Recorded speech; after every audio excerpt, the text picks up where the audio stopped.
Hey everyone, welcome back to the channel. Thanks for tuning in again. If you've been following along with the channel, you know we have our CBI front bumper now on our 23 Pro-4X here. And if you watched that video, you know it ended up quite crooked. You can see this side has quite the gap there, where this side is nice and tight. So measurements right now from the ground, the passenger side is exactly a ½ inch lower than the driver's side. And what I'm thinking, and you'll see when I get under there and show you, is I'm going to remove the spacer. They basically sent a couple spacers, if you watch the install video, was going one on each side, makes up the difference of where the tow hook was originally. So I'm thinking if I take that out, then that side will be able to get lifted up and she should sit pretty dang level, or at least enough that you won't see it. Because if you stand up here, it is kind of noticeable, not as much when you're standing up, but it's definitely still there. Okay, so now under the truck, you can see, put the light over there, right here is where it bolts up. You can see the two bolts there and there. It bolts up to the bottom of the frame. Now you have, let's see if this light will sit in the right spot for us. You have here a little lip, drops down from the actual frame itself. This side, with the spacer in here, that spacer I'm talking about sits up in there.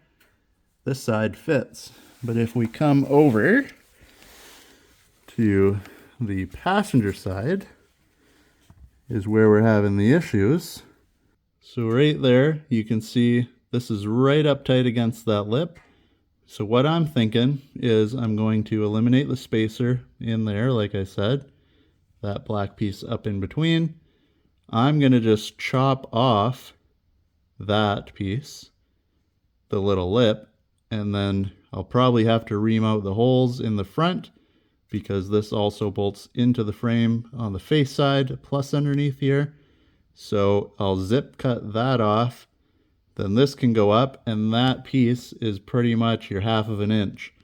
So with that gone and the spacer gone in there, I'll lift it up and it should end up pretty level. So let's see how it works. Here we are at Ghostly Rich's house once again, because if you watched us install this bumper, you know that it ended up fairly crooked. You can kind of see we have it half apart here already. Just to get it leveled out, take the grill back off. We undid the bolts on the face of the bumper. If you don't know what I'm talking about, go back and watch the other video. I don't want to go over too much in this one. But we're going to get it as level as we can today. Once the bumper's out of the way, I'll show you what the issue was and what we're going to do. So for now, we're just going to get this out, holding it up with a couple jacks because it is heavy. It does have a winch inside, plus the steel bumper weight itself. So we definitely do not want this dropping on our head when we let the bolts loose.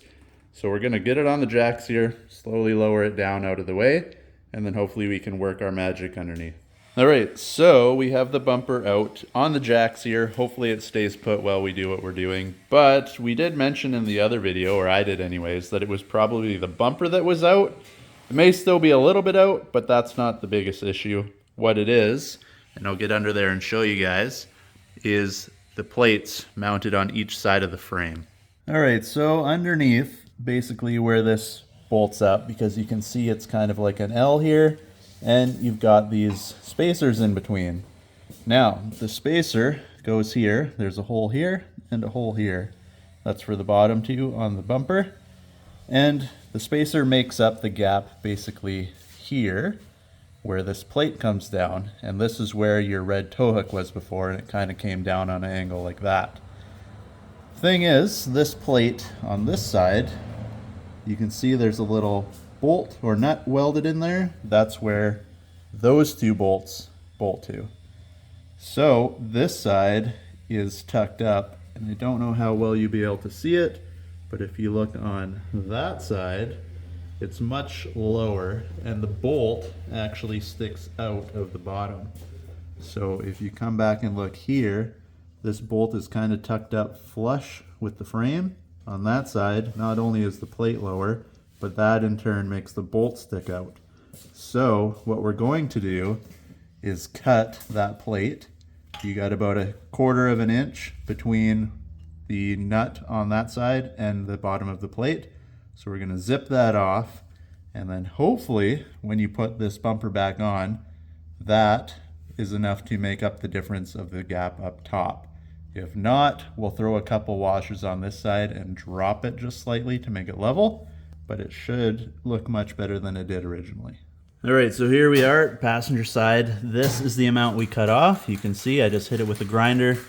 Looking at it now, I might level that side out just a little bit better, but that's how much we cut off. So if you look on the inside, the nut welded in right here is still there. So I didn't cut off the nut. You can reuse that bolt still. But now we're able to come up that extra little bit. Only thing, when you cut this, especially here in Canada, spray this with galvanizing paint or anything to stop the rust, because it will rust. And this is not the end of the world. This is just a plate welded to the end of the frame, but rust starts and it spreads. So just to keep it from rusting, spray it, because you can see, being a brand new truck, everywhere where it's scratched up here already is already rusting. And this thing's only a few months old, and it's summertime here in Canada. So it's going to rust. So spray it and then move on to the next steps. And all right, here we go, guys. We got it all back in place. You can see now it is pretty much exactly where it should be. What we did is driver's side stayed the same. It's got the same bolts, same everything, got the spacer in there. On this side, because we cut that piece off, we actually eliminated, it's still under the truck there.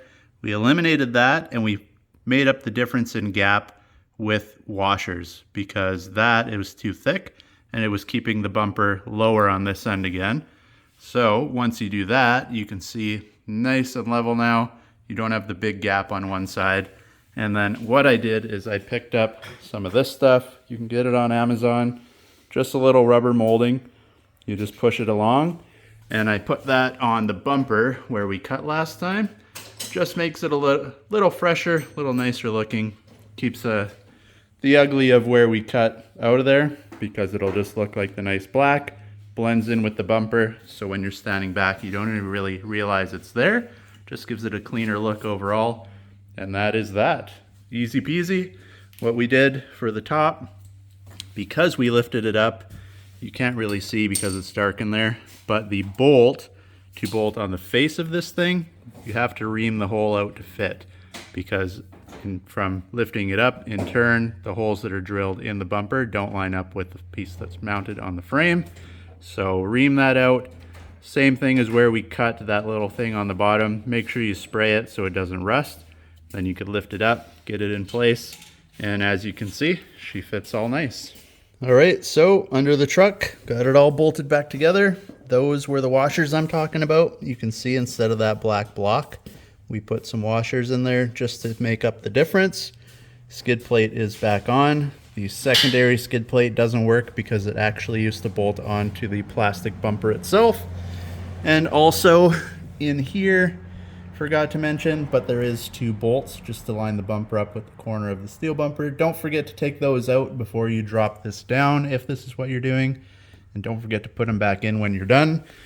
Now you come up here, all good, all the way across, nice and level, looks good, and it's all ready to go.